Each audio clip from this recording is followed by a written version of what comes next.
പാദസരത്താളം കേൾക്കെ കാതിനിന്നോണമായി വാർമുടിയിലേതോ പൂവായി പാതയിൽ വീണുപോയി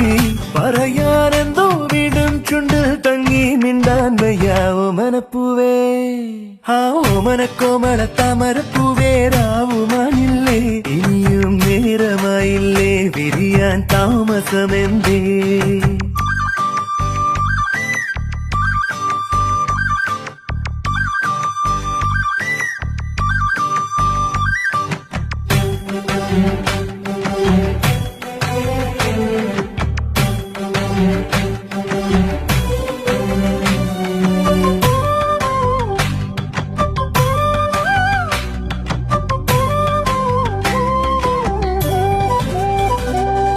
നീയൊരു തെന്നലായി ഞാനൊരു ചില്ലയായി ആടിയുലഞ്ഞു